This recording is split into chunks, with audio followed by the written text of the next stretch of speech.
I was in addiction for 17 years, chaotic addiction, you know, burgling houses, shoplifting, stealing off people, stealing off family.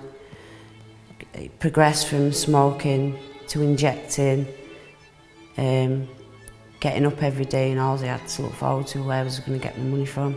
You know, it didn't matter who I am. My family had just pushed away. It was, you know, pretty painful for me and for them people around me.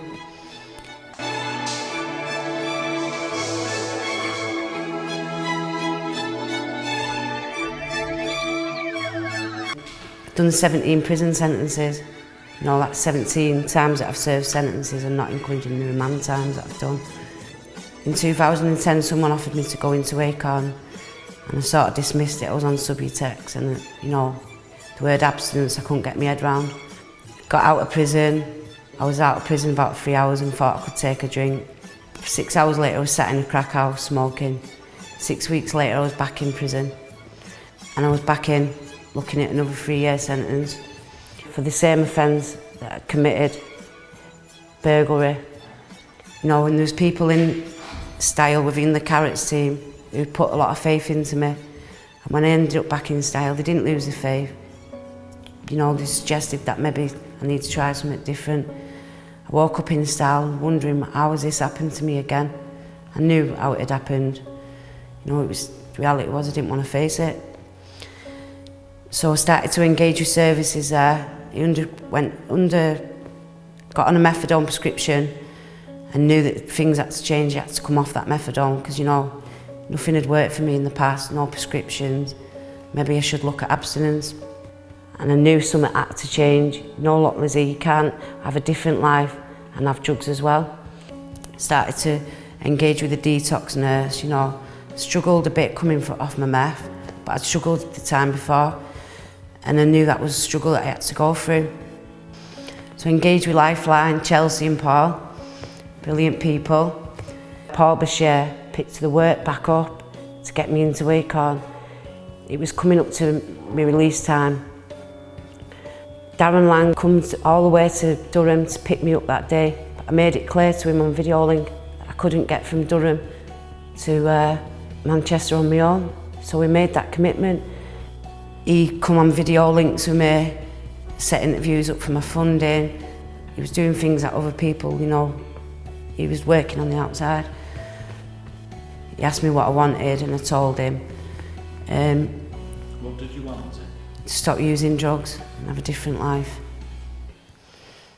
Stop committing crime and stop hurting people that was in my life. And I thought inside myself, maybe, just maybe, something different could happen. I didn't have any coping skills, didn't know how to live life on life's terms. You know, just be a normal person, just be able to wake up in the morning and stop using drugs. But I went into Acorn and there it's the hard work started. I was going into group every day, telling, you know, people, like-minded people, my counsellor who'd been there, she knew exactly what I was going through. You know, and it was them that made it clear. You know, we might have had bad childhoods, but it's about time we started taking responsibility for what we're doing now. Where I was in treatment, I had the ability to get honest with people. You know what, this is what I'm feeling, this is what I'm thinking. You know, and I had a support of a group to go home to that night. Things that I'd never had in the community before. You know, support, and I could speak about what was going on for me. I mean, they put the hard work in prison and I'd just be left to my own devices once I got to that gate and released. There's times that I believed that I'd never get clean. I've wanted to get clean. I've just looked at people and thought, you know what, I want that normal life. And there's times that I thought that I couldn't do it. Come into Acorn and engaging with counsellors that know where I am, you know, and workers that, you know, they've experienced exactly where I'm up to. It's just given me an all new meaning to my life. So what's life like now then? Now you're clean, you said you're doing stuff that you couldn't imagine doing, so what's it feel like? I go to work, you know, and I help other people who's been where I am, and I can understand where they're at, because, you know, I was a little resistant to change and I was fed up, started getting angry because, you know, I couldn't understand what was going on. So I understand where them people are at. I'm trying to give them hope, you know, and I really enjoy it. I go into work every morning at 9 o'clock and I do things that I only ever dreamed of. and it's so rewarding. You see people, you know, getting it, and you see them in meetings and stuff, and they're still clean. We are our society. We are what we saw on TV when we were tiny.